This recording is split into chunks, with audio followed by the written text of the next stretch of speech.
أعوذ بالله من الشيطان الرجيم بسم الله الرحمن الرحيم الحمد لله رب العالمين والصلاة والسلام على رسولنا محمد وعلى آله وأصحابه أجمعين أما بعد السلام عليكم محترم birodarlar.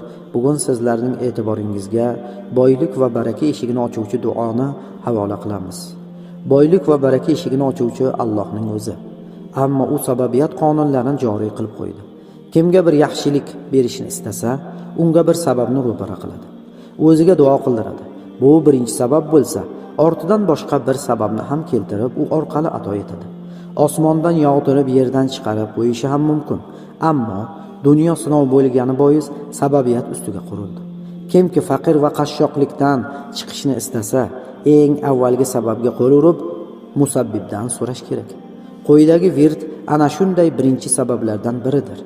Wird 21 kun xohlagan vaqtida har kuni uzmay bardavom o'qishi mumkin. Afzal erta tong bomdod namozidan so'ngdir.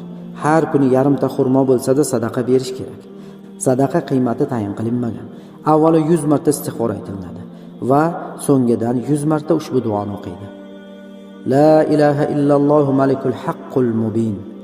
Ushbu duolarni o'qib Allohdan so'raymiz.